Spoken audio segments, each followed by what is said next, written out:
how, on one hand, there have been successes, and on the other hand, there have been some barriers, and definitely we will end up by looking at the vision and impact of women and girls in science.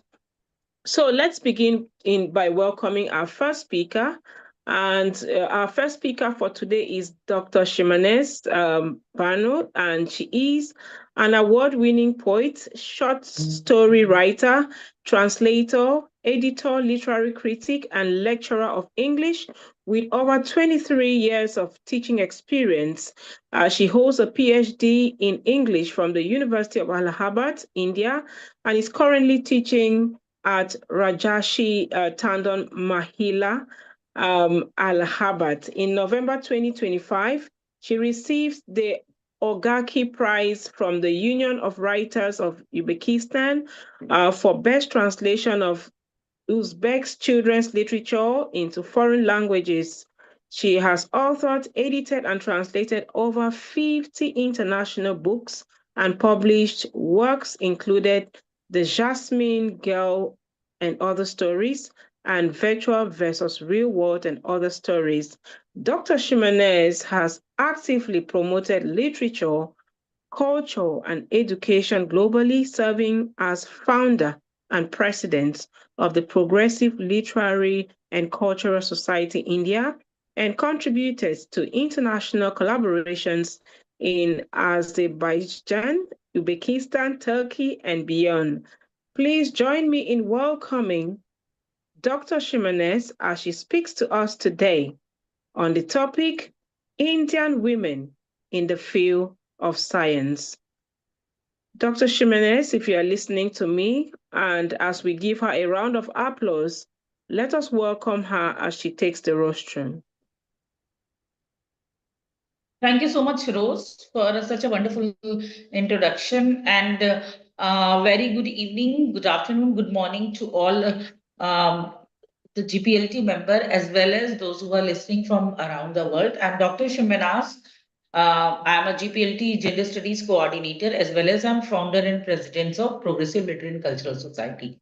So, on account of International Day of Women and Girls in Science, let me congratulate to all the women who are in the field of science and technology. We are, though we are not very close to science and technology, means though we are not scientists or, but we are also very close to science and technology. So it is a day for all of us.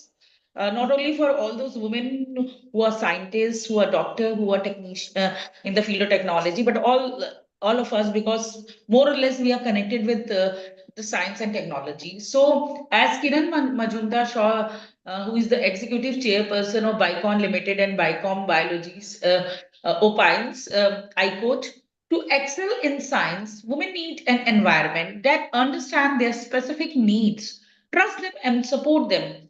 I believe the time today is just right for women scientists to flourish in India. All that is required is for the women to be innovative, use their instinct, intellect, resourcefulness, and sense of commitment. Unquote. See, next slide, please. See, the thing is that when it comes to science and technology, they done next slide, please. Next.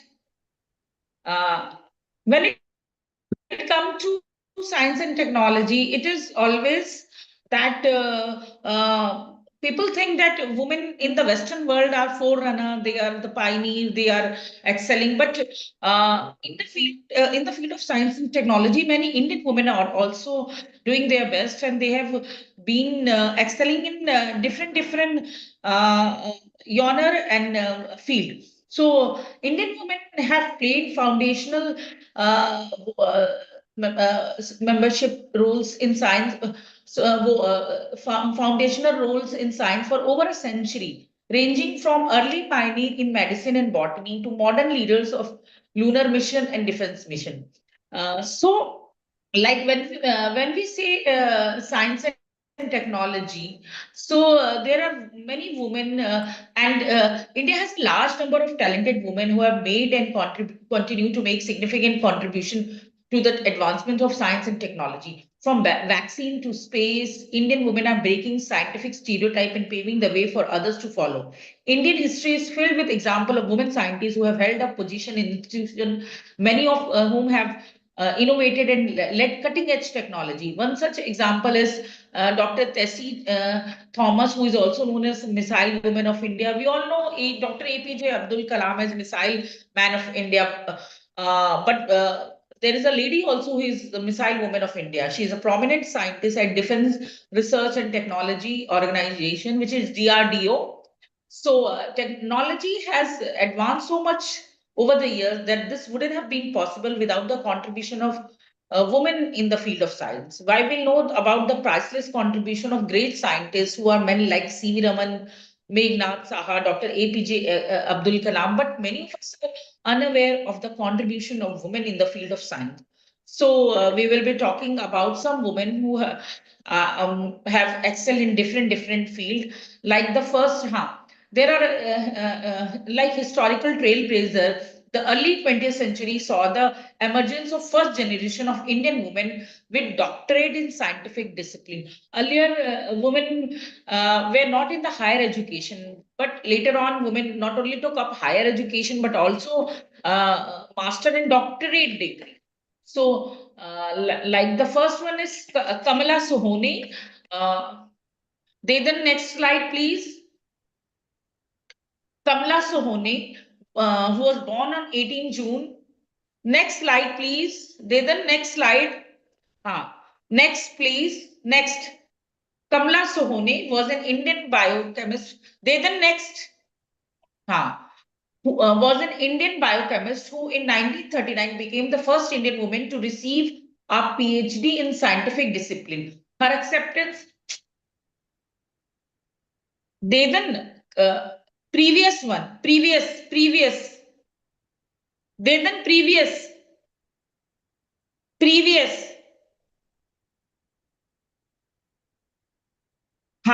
Wait.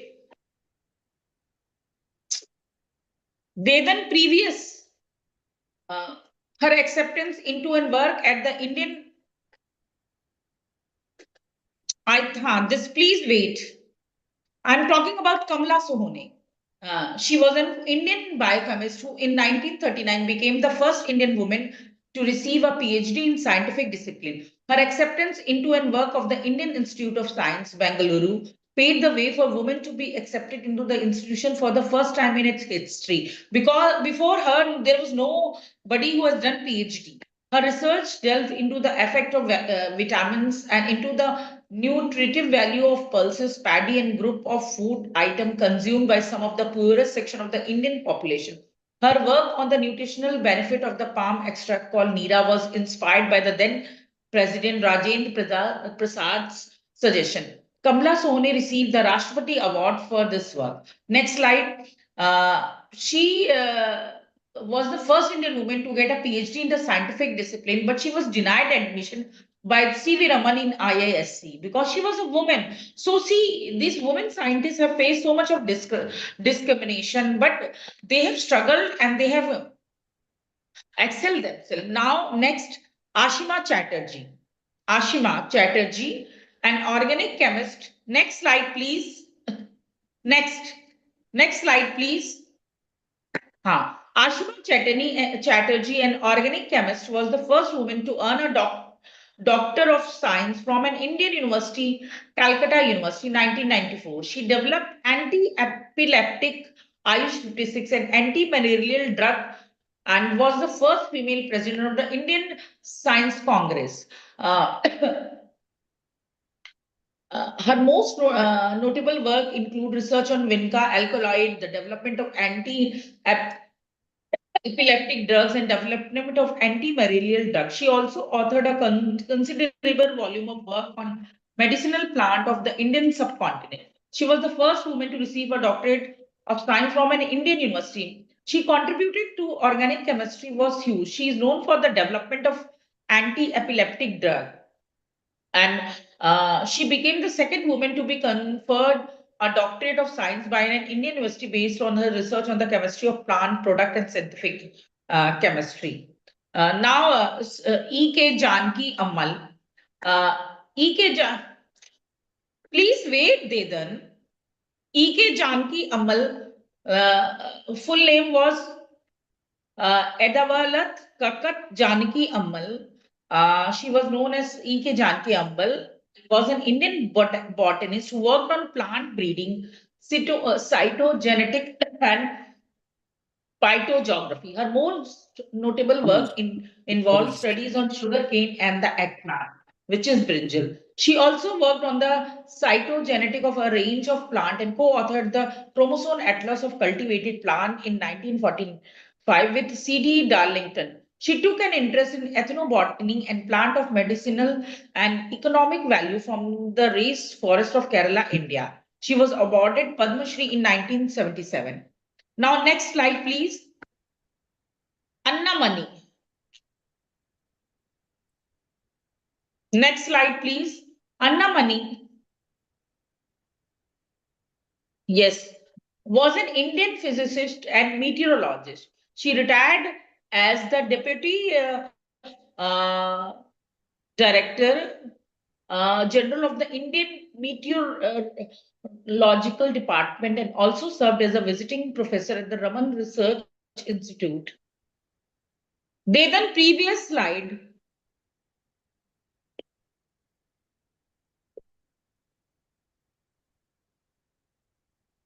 Then previous slide.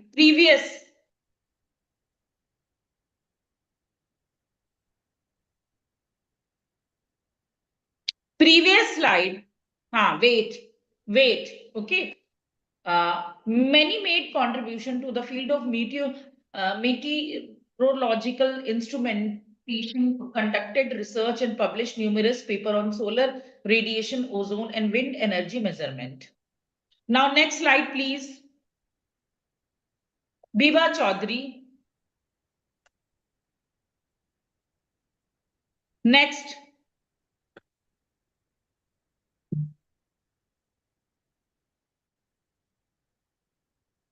Please wait. Biba Chaudhary was an Indian particle physicist known for her investigation into cosmic rays. Working with Neil Bohr, she was the first to discover meson and prove Hideki-Yukawa meson theory.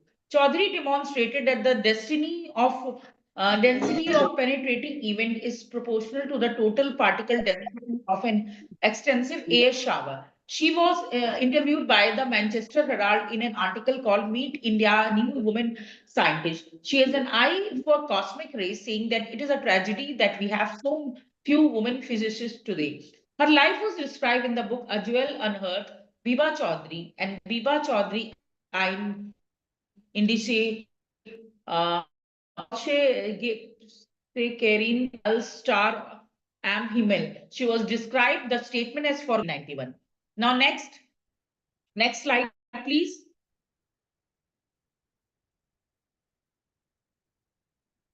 So when we see modern leaders in this space and defense, we see that Indian women are currently holding critical leadership position in high-profile mission at the Indian Space Research Organization (ISRO) and the Defense Research and Development Organization, which is DRDO. So, coming to Tessie Thomas, she is known as the Missile Lady of India, due to the successful launch of Agni series of missiles. She was the project director for the Agni 4th and 5th missile in Defense Research and Development Organization, which is DRDO, and is the first Indian woman scientist to have headed a missile project. She is also a recipient of the Lal Bahadur Shastri National Award. So in India, not only men are leading the missile program, but there are women also who are leading the missile program. Now, next slide. Ritu Kadinal Srivastav. Next slide, please. Next.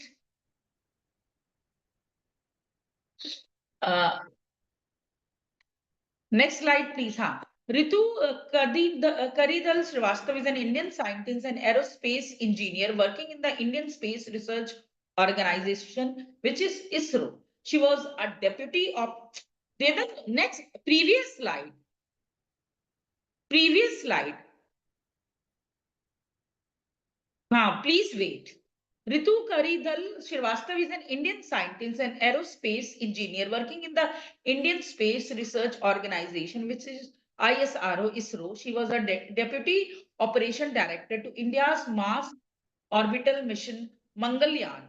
Giving tribute to her excellence in Mangalyaan mission, a Bollywood film entitled Mission Mangal was created, was adapted, where Indian actress Vidya Balan played her role.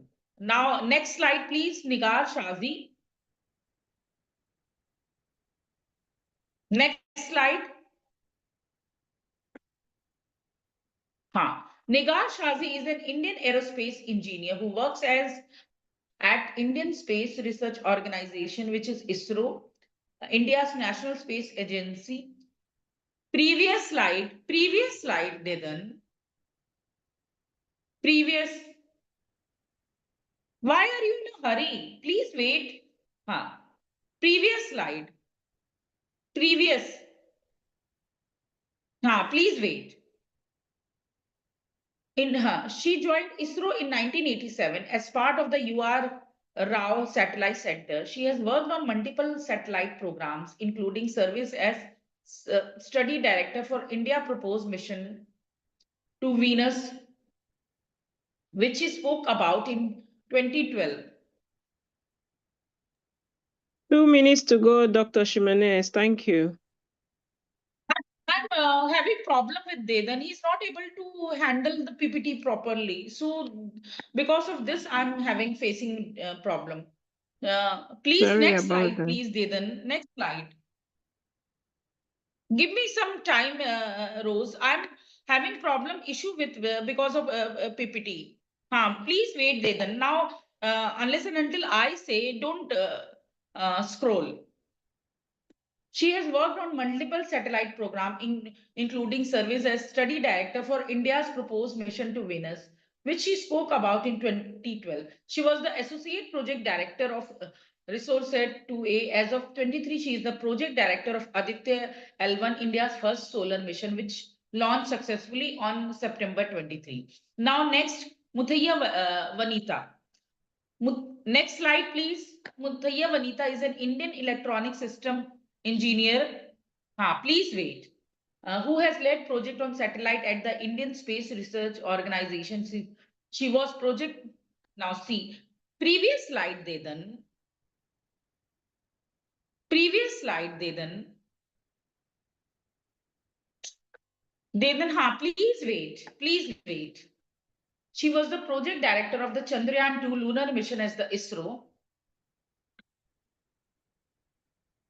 Next slide, please.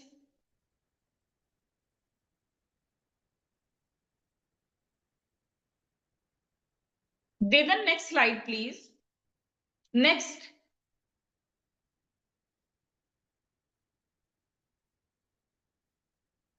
Please wait. And Kalai Selvi. Devan, previous slide. I'm not able to finish, and you are displaying another slide. Devan, previous slide.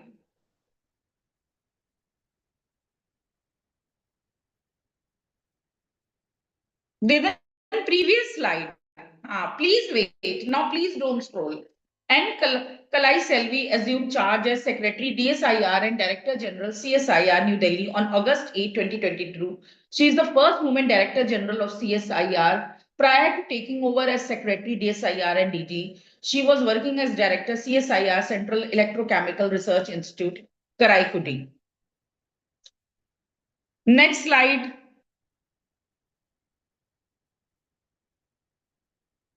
Devan, next slide, please. Next.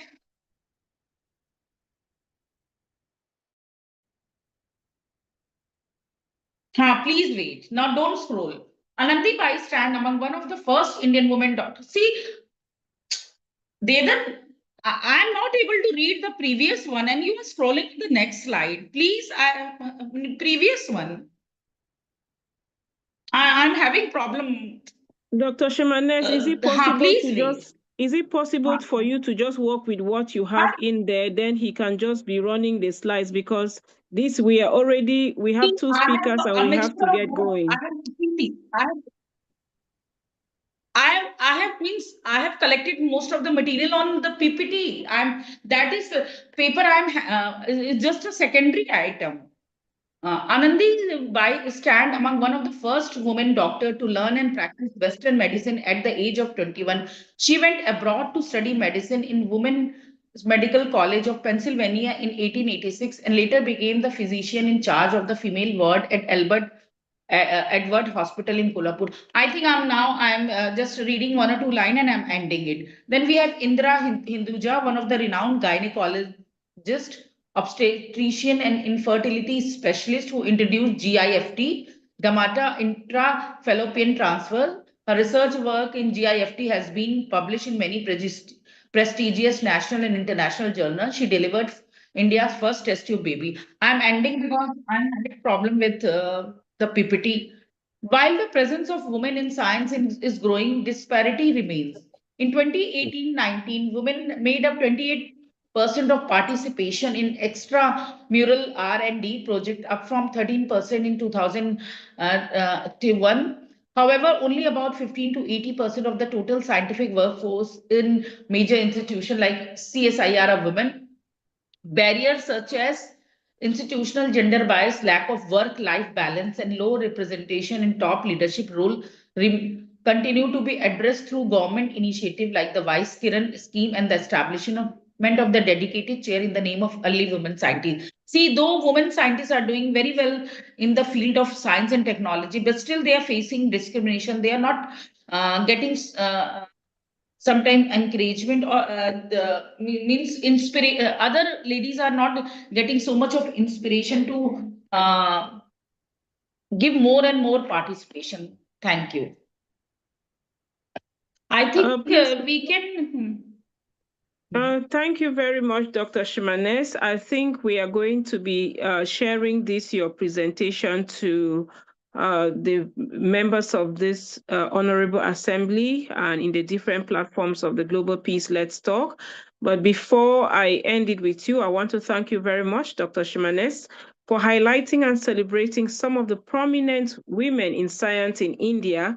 And your presentation for me is truly inspiring, and it reminds us of the incredible contributions women continue to make in shaping the future of science. How I wish we really had a smooth flow when it comes to us listening to you with the flow of bringing one woman to another from India that has made it in the field of science. But I think we are going to savor your presentation in our different platforms. And please, if you find it very interesting, kindly drop feedback for Dr. Shimanes and equally for the Global Peace Let's Talk. Thank you once again, Dr. Shimanes. It's been a pleasure to hear from you. Straight away, while we give her some a round of applauses and some hearts in the chat room, we shall move on to the next speaker. And it is my pleasure to introduce Ms. Ekembe Mirabel Achebi, the Executive Director and co-founder of GWA Cameroon, a dedicated gender and social protection expert, human rights advocate, and development professional. Mirabel has a strong academic background in gender studies and is currently pursuing a master's in gender and development in the University of Yaoundé, one specializing in humanitarian action and gender-based violence. She brings over 10 years of experience in advocacy, sensitization, research, and community engagement, focusing on women, girls, and vulnerable populations in Africa and crisis-affected contexts. Her work applies rights-based, survival-centered, and gender-responsive approaches, and she collaborates effectively with civil society organizations, community stakeholders, and institutional partners to promote inclusive and accountable programming. Please join me in welcoming Ekembe Mirabel as she presents to us. Before we were listening to celebrating stories or success stories of women in science. But Ekembe Mirabel is coming on the other hand to present to us barriers to women in science. And this is around gender norms and situation of women in Gi, in Ngi subdivision, and this is located in Cameroon. So Mirabel, if you are listening to me, the floor is yours. Oh, thank you very much, Mrs. Rose, and to every other member that is part of this discussion today. Dear Dr. Nikki, fellow speakers, distinguished participants, and all the brilliant women and girls joining us today, it is an honor to stand before you as a speaker for the International Day of Women and Girls in Science. As the Executive Director of GWA Cameroon, a gender expert, social protection, and human How rights many don't go?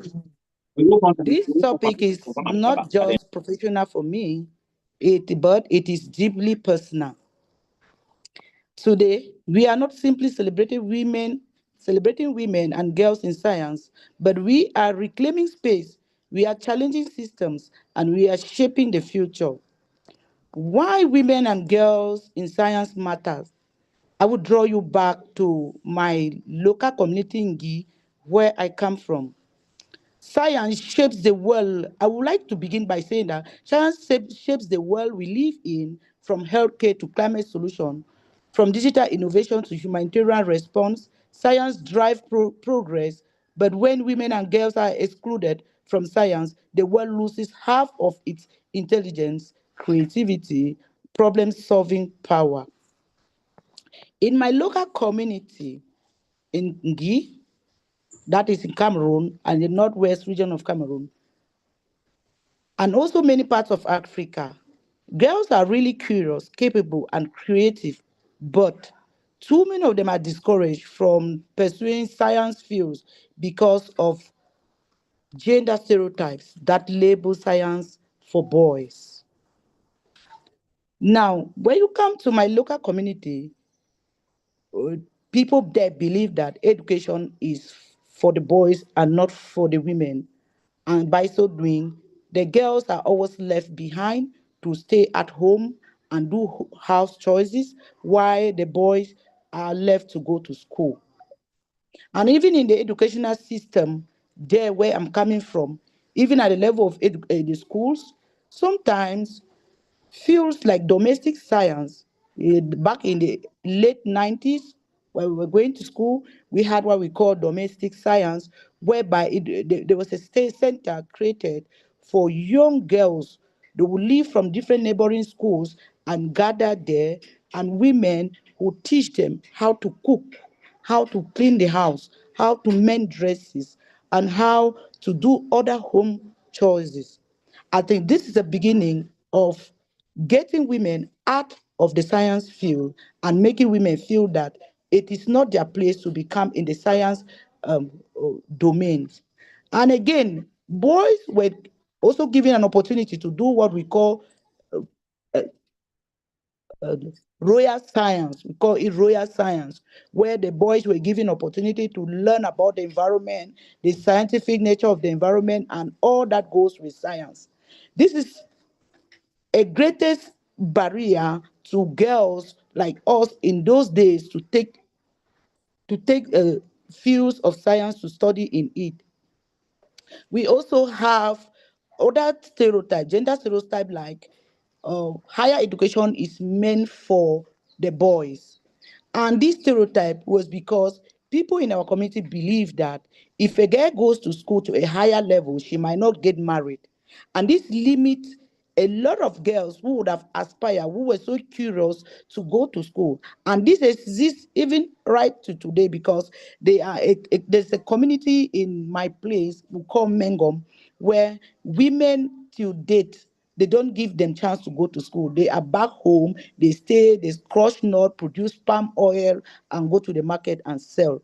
And so they are left to make money for the boy child to go to school. Even those in school are still limited from taking science field. Away from the gender stereotypes, we have limited access to quality education and laboratories.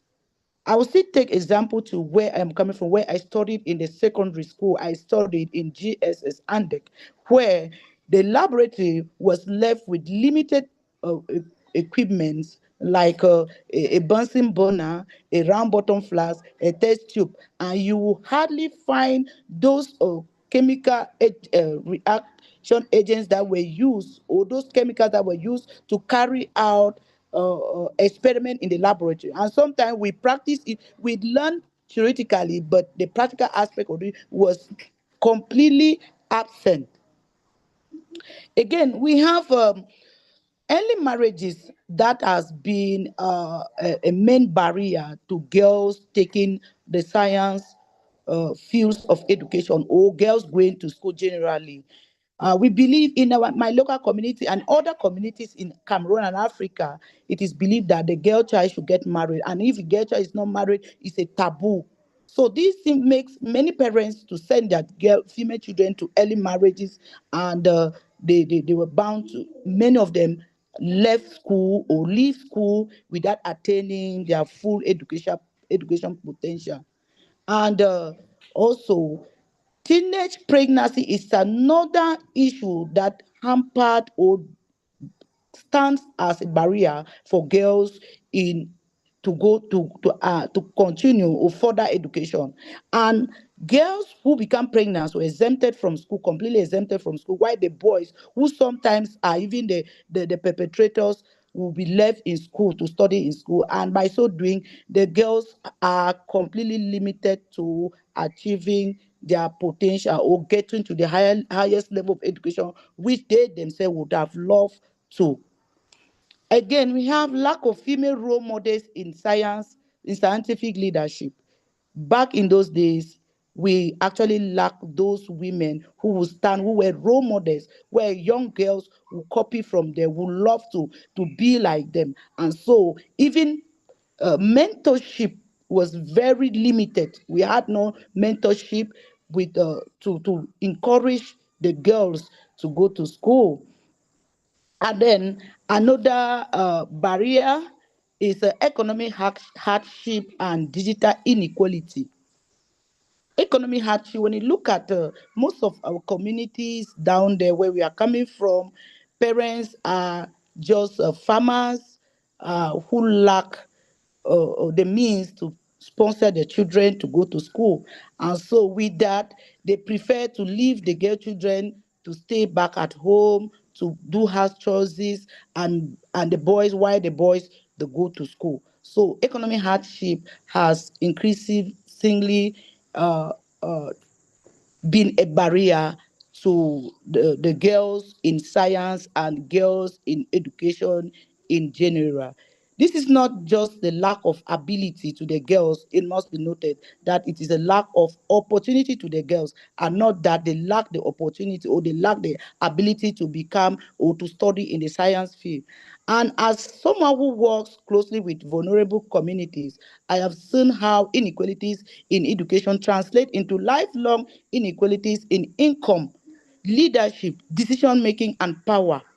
It is very clear that when women are not given the opportunity, when young girls are not given the opportunities to further education in science fields or even in general education, it makes them to be limited, or to be limited in terms of resources, and even leadership. Then become very shy to take leadership positions and even get themselves in the decision making processes, and thereby increasing the inequality that continuously exists between the male and females in our community. I must say that science as a tool for human dignity, science is a tool for human dignity and social justice. For me, promoting women and girls in science is not just about careers, it is about human dignity. When a girl becomes a scientist, she gains economic independence, she gains voice in national development, she becomes a decision maker, not just a beneficiary. She becomes a role model for an entire generation. Science is power, and when women have power, science becomes more inclusive, more powerful, and more resilient. In humanitarian context, whether in conflict affected regions like part of Cameroon, Northwest region where I'm coming from, or in crisis situations globally, we need women scientists, we need women researchers collecting gender sensitive data. We need women engineers designing safe shelters for people that are affected in conflict. We need women health professionals developing inclusive medical solutions. Gender sensitive science saves life. I must say this. Now,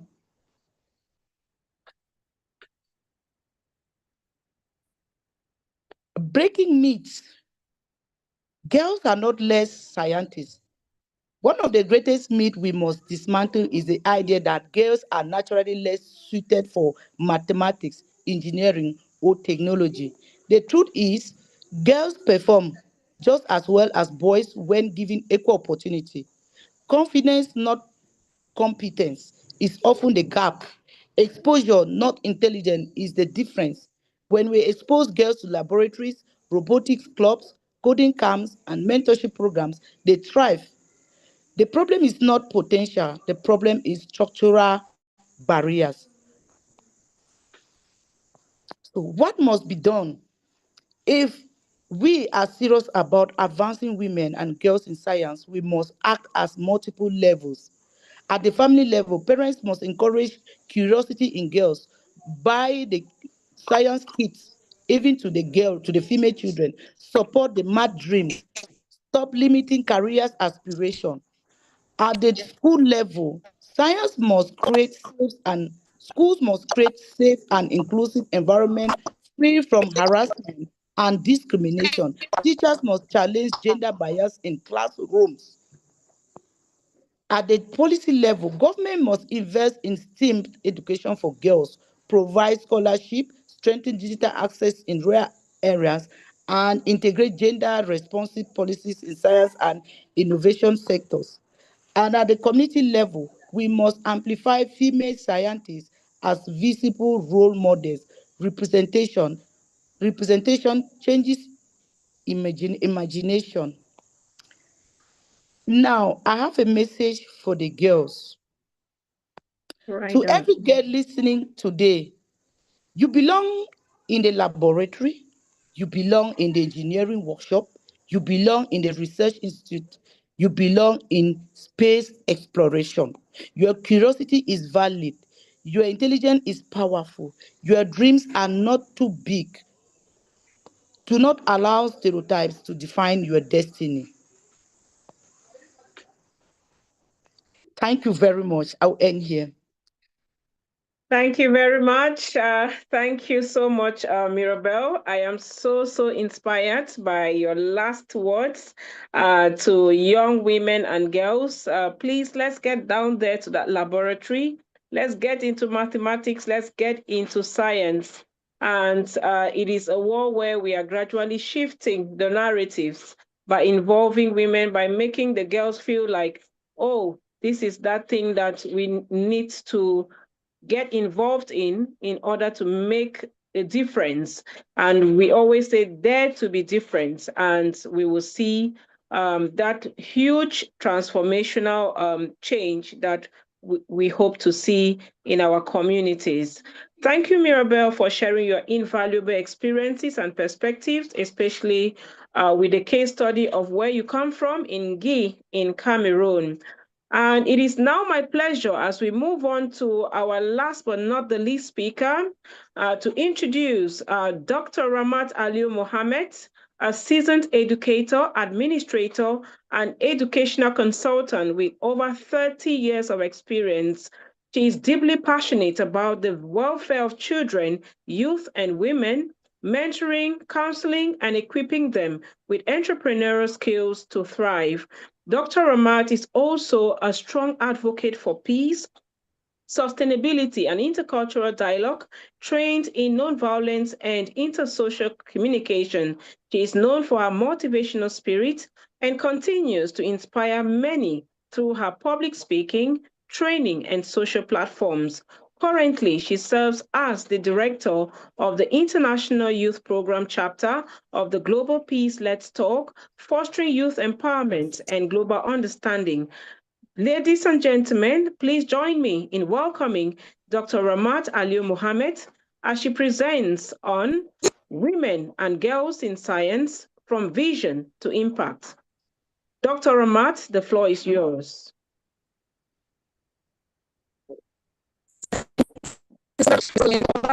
That was a magnificent introduction. I will like to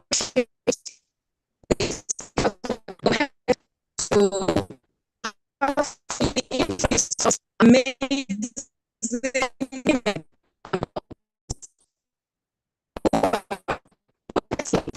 in the field of science. It's wonderful to know that women are really pushing their own place and assessing their position as great scientists in biology. Today we are celebrating Dr. Ramat, it looks like your network is really shaky. If you can just move positions, that will greatly help. It's really shaking. We can't hear you at all. No, we can't hear you. Oh my goodness. I have to change my device. It's still breaking. It's still breaking, Dr. Ramat. It's still breaking.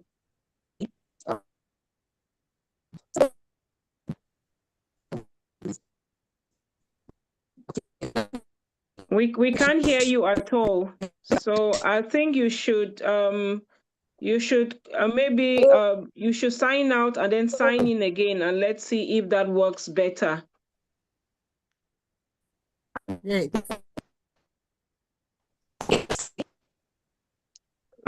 As Dr. Ramat signs out and signs in, please, so that we can be able to have her talk to us clearly. Just to let you know that we're going to be having some feedback in the platform through the chat, and we have some pertinent questions that have been dropped in here.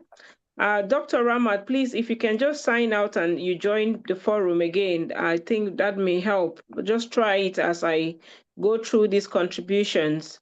So we have a contribution from one question from Martin Kobia, who says, maybe if Mirabel and Dr. Shimanes are listening to me, we have two questions. What are the global health challenges faced by women and girls, particularly in low and middle income countries?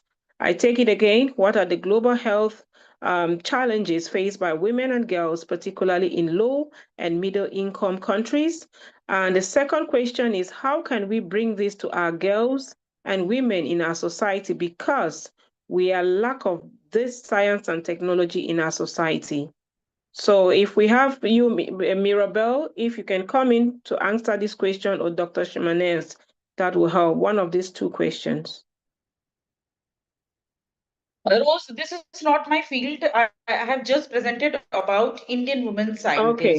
So I think I'm not the right person to answer. Okay, let me go to Mirabel, because this is actually her field. Mirabel, how can we bring this science to our girls and women in the society, because we are lack of this science and technology in our different communities? Mirabel.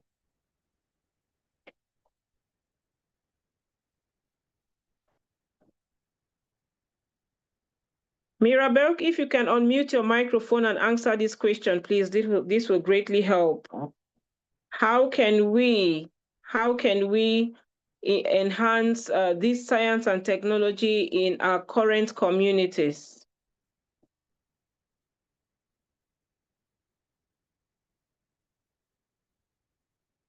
Hello?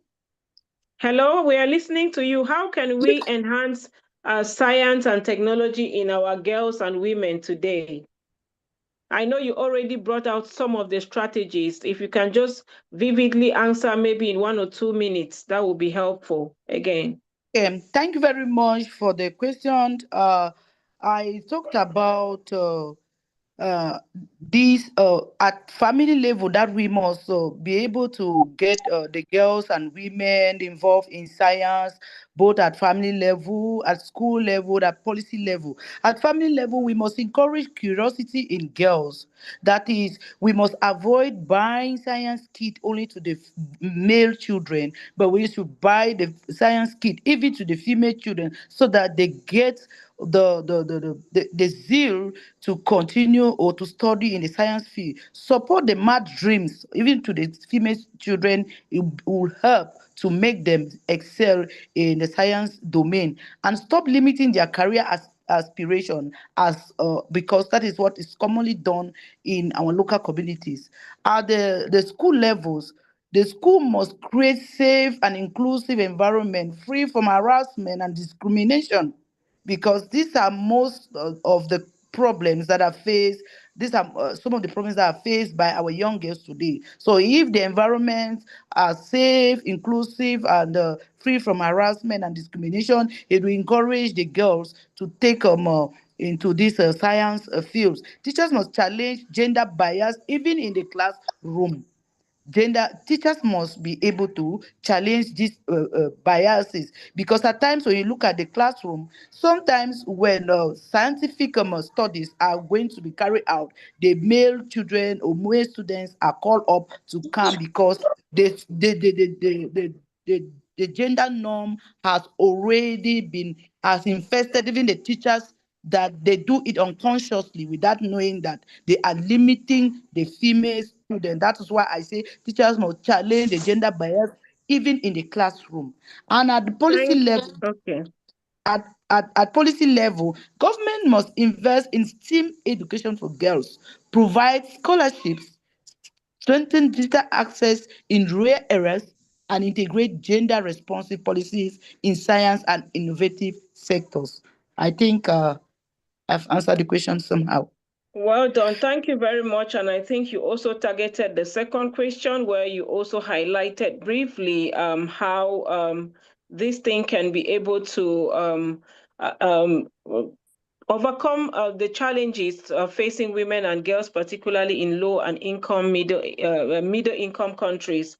Thank Yes. you very much. And then, of course, thank you to Tandy Way, who says, I'm loving the push and encouragement for girls to become scientists and researchers. Thank you very much. And of course, Sylvester says, when women and girls are supported to learn sciences, it will bridge the gender disparity in technology. Here we are again to have Dr. Ramat talk to us about women and girls in science from vision to impact. Welcome back again, Dr. Ramat. Thank you so much, Ms. Rosalie. I was saying that the exploits of women and girls in science have been wonderfully highlighted for us, and we are celebrating not just the brilliant women and girls who have unlocked the secrets of our universe, but also the youth who will inherit, refine, and of course, lead the scientific world of the 21st century. We will observe that we are in an era where the line between science fiction and scientific fact is blurring, because the two phrases are already merging. And we are moving beyond the age of simple observation into an era of artificial intelligence, quantum computing, and bioengineering. Now, in this world, science is no longer just a subject in a textbook, of course. It is the very fabric of our reality. Science, technology, innovation, they are at the core of our everyday lives. From the smartphones in our pockets to the complex algorithms that power artificial intelligence, the world of science is no longer confined to laboratories or to ivory towers. It is everywhere, shaping our health, how we connect with each other. take a look at artificial intelligence. It is advancing so rapidly, and it's rewriting the way we think about the future. Artificial intelligence is not just an abstract concept. It's transforming medicine, education, space exploration, and almost every sector imaginable. It has made is a growing presence and contribution of women and girls in these transformative fields. I want to recall some of the women and girls who had performed exploits in the field of science. We will recall Marie Curie, a woman who defied all odds and who first paved the way with her groundbreaking work on radioactivity, thereby becoming the first woman to win a Nobel Prize and the first person ever to win it twice. Her legacy continues to light the path for women in science today. Yes, science and technology are powerful tools, but they are only as ethical and as innovative as the people who create them. And I would like to mention some of these trailblazers. Dr. Fei-Fei Li, often called the godmother of AI, her work on ImageNet revolutionized how computers see the world, and she now leads the charge for human-centered technology. Also, we have Dr. Jennifer Doudna, who co-developed CRISPR gene editing, a discovery that gives us the power to potentially cure genetic diseases. We also have Mira Murati. Mira Murati is a leader in the development of tools like ChatGPT, which we are all making use of today. And she proved that women are at the absolute helm of the most transformative technologies of our time. We must also mention Kiara Nagin, who, as a teenager, used orange peels to develop a low-cost super absorbent polymer to fight drought, reminding us that you don't need a PhD to change the world. All you need is a question and the courage to find the answer. And yes, of course, we have Dr. Rico, whose work on mRNA technology played a pivotal role in the development of the COVID-19 vaccine. Her work, although once underappreciated, became the foundation for one of the greatest scientific achievements. Women like Dr. Rico remind us that the road to scientific discovery is often not it, but the persistence and belief in what is possible can actually change the world. We cannot forget Alicia Carter, the young prodigy from Ghana, who is making strides in nanotechnology at the age of 12. How about Gitanjali Rao, an American inventor and scientist who was recognized as Times Kid of the Year in 2020 for her innovative work on water contamination detection, as well as combating cyberbullying with technology. And there are several others. Many of these had already been mentioned by previous speakers. Now, these incredible young women and girls present innovation and resilience that will shape the next generation of scientists. About incredible young minds who are yet that young who might still be sitting in classrooms or working from home or tinkering in garages, that scientist, engineer, and innovator of tomorrow, they are the future of space exploration, renewable energy, and sustainable technologies. Now, I have a call to the youth. I want to urge every young person in this room today, especially the young women and girls, to believe in the power of your ideas, your curiosity, your potential. The world needs your creativity, your intelligence, and your fresh perspective. The world needs your voice in science. Science in the 2020s is about collaboration.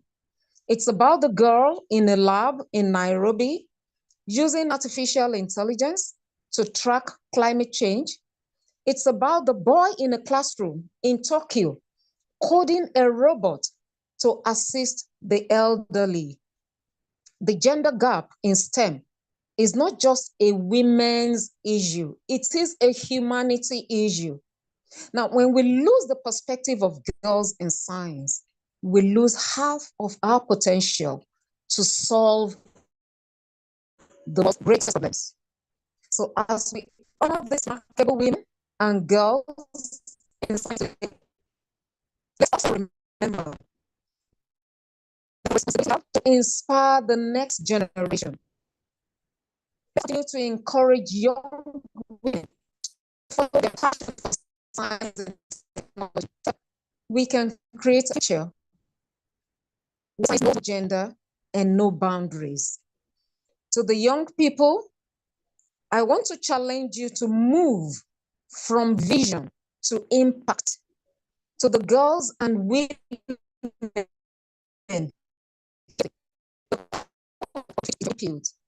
let your curiosity. Thank you so very much for this opportunity. Thank you, Dr. Thank you. Thank you so very much. Thank you so much. And we need to let this, thank you so much. I like the claps of Dr. Nikki and Ada Rizzo and every other person. It's so loud. It tells us that we are on the right track. And we want to thank you, Dr. Ramat, for your insightful presentation. It's really been fantastic listening to you. And honestly, when I listen to you, it tells me that there is a whole lot that is being done globally to get women and girls involved in science. And there is a special message in the chat room that I said, no, I have to read it, no matter how long it is, from Ada Rizzo. And it is from her publication, which I think is connected to the discussions we're having today. And she said, currently, despite the obstacles encountered, women have gained many of the rights once denied, and in universities, 40% of enrolled students are female and pursue scientific subjects. Very good.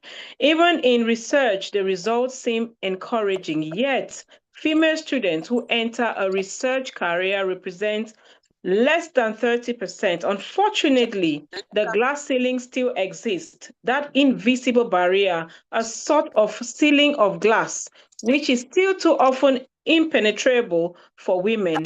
The gender gap is a social, political, but above all, cultural issue, which must be constantly addressed by institutions, schools, media, and families. The first training ground of life that shapes the child who would become the adults of tomorrow's society. From the earliest age, children must be educated to respect the female gender, to accept rejection and failures as opportunities for personal growth. Girls must be encouraged to gain self-awareness, to be free to choose, and be able to say no. I like this message. Thank you so much, Ada Rizzo. This has added like a spice and some kind of a special touch to all the insightful presentations that we've had today. And I want to take this opportunity to really appreciate all of us that have dropped very, very touching and enriching messages in the platform. And we also have somebody, Zoom user, who says, in the form of a question, Mirabel, if you are still listening to me, what practical steps can institutions, organizations, and countries take to not only increase women's participation in science and technology, but to also support their long-term career growth and leadership. Are you listening to me, Mirabel? It's not only about encouraging or increasing the number of women in science and technology. What can also be done to support their long-term career growth and leadership?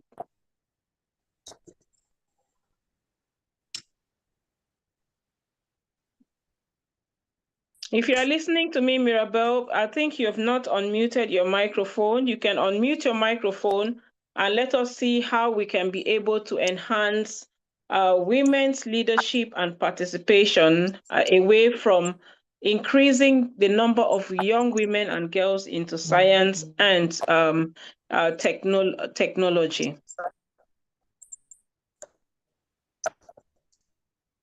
Hello. I know lots of, okay, Mirabel is back. Just within 30 seconds to 1 minute, we are already way past our time. Hello. Hello, I'm listening to you. We are listening to you, Mirabel. Just in If 1 minute. If I got Yeah. the question very well, he's asking how women can be encouraged to take leadership position. Is that? Yeah. How more women can, yes. We can encourage women to take leadership position by giving them first the opportunity to lead and also encouraging them to take leadership positions. Because nowadays women are shy from taking leadership position. But if we encourage the women to take leadership position and also train them on leadership, give them trainings on leadership, build capacities of women on how to lead and to be encouraged and to stand firm, I think many women will take leadership position than what we have today. All right. Thank you very much, Mirabel. I think that was quite concise and straight to the point, and I'm sure we've all understood. And the point here we're making is please give them the opportunities, especially when they merit it. I always add the aspect of meriting it. We don't just give them, but women, please, let's merit these opportunities that we're expecting. And Dr. Rama says it's amazing that most of today's speakers are not in the field of science, but English language. And this tells me that science actually affects all our lives. So let's try to start delving into something different that tilts towards science, and it will make this conversation really, really more meaningful. I'm not saying it's not meaningful, but let's all get involved. It's an encouragement for all of us. And just getting the examples of those who have been there and have made it is an inspiration to all of us. And ladies and gentlemen, we want to be so grateful to all our speakers, our venerated speakers, for their wonderful presentations. And before we go, just 1 minute of a vote of thanks from the CEO and founder of the Global Peace Let's Talk, Dr. Nikki DePina. Thank you, Rosalind. And yes, I agree with you. Well done to the speakers. We really appreciate your insight. Dr. Shamanaz, for sharing with us the stories of the women in India in science. It was absolutely awesome. And I really think that all of you that attended today, if you have children, please encourage them in the field of science and mathematics, because that is our future. There is no question. We're moving into a whole new generation, and the needs to keep the world continuing is going to very much depend on science. Fortunately, we have our young ambassadors from all over the world who are all under Dr. Ramat, but we have incredible mathematicians and young people working in science. It's amazing. So that would be my message, that I encourage all of you, even in your communities, if you're working with schools, to please always encourage science and mathematics. It's just crucial for our survival in this world. And then thank you so much to everyone that attended. My blessings to the communication department. You truly are amazing. And your support with Rosaline is just incredible and really appreciate it. So well done, communication team. We're very proud of you. Thank you so much. Thank you, our mother of the Global Peace Let's Talk, and thank you especially to my technical team. And I'm talking about Norman Zaki, Didan Omondi, Joseph Akinola, and many other communications team members that actually contributed to the success of this event. And I want to thank you all as well, our dear participants and event attendees, for your engagement, for your questions and thoughtful contributions. But before we officially close, let me just take this one quick contribution, which is like a best practice from Sierra Leone, where Sylvester says the government of Sierra Leone has encouraged female students reading science, technology, engineering, agriculture, and mathematics by making it tuition-free at universities in Sierra Leone. What a great step there. Thank you so much. And Mirabel has also shared something as the way forward that together we can be able to learn from in order to encourage more women in science and technology. So before we officially close, please, I would like to invite you all for a group snapshot to capture this special moment. So I'll kindly invite everyone to turn on their cameras so that we can be able to take a very, in short, a little souvenir in connection to this event. Please kindly activate your cameras. Norman, Didan, and Joseph, if you can help us. And then Ada Rizzo has dropped something. This topic is especially important to me as a woman. Today, in many parts of the world, women and girls are still fighting for the right to learn, to be heard, and to contribute in countries like Afghanistan and Iran. Many have been silenced, erased, and humiliated. Even in science, women face obstacles. Figures like Marie Curie and Rosalind Franklin broke barriers, but many today still encounter the glass ceiling, an invisible barrier that prevents women from reaching the highest levels, such as leadership positions, promotions, or recognitions, not just because of lack of talent, but due to persistent stereotypes and less encouragement from a young age. Supporting girls in science is not just about equality, it fosters innovation and progress. Fantastic. And of course, she continues by saying that science needs everyone's talents regardless of gender. Breaking the glass ceiling is not only about women in science, it's about humanity choosing equality, respect, and a future where everyone's voice can rise. What a way to end this event of today. Please, if you have not activated your camera, kindly do so. And as we conclude, we extend our heartfelt appreciation to our speakers, Dr. Ximenes, Ekembe Mirabel, and Dr. Ramat for sharing their knowledge, their experiences, context-based and passion, as well as dedication. To all of you who attended this event today, thank you for joining us and being part of this important conversation. Let us continue to champion gender equality, empower young women and girls, and advance science and education across the world. On behalf of the Global Peace Let's Talk, I want to wish you all a wonderful day, evening, or afternoon, depending on what time you're attending this event. And please continue in your own little way to inspire our young girls and women to engage in science and technology and mathematics.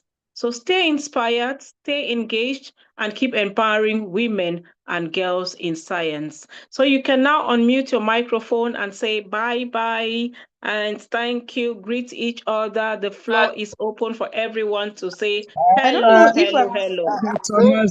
Bye bye. Hello, Hello. greetings. Bye. Bye. And Thank bye-bye. you, everyone. darkness.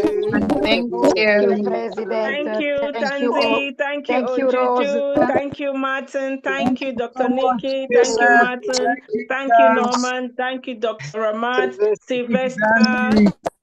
My African queen. Gangia, Mohammed, Mirabel, Adarizo. It's been a pleasure having you. So, officially, we now close the forum. Joseph, kindly end the ceremony. Thank you. Bye. Bye. Bye. Thank you. Bye-bye. Thank you, Dr. Thank you, Nikki. Rosa. Bye. Bye. Bye. Bye. Cameroon. Bye. Bye.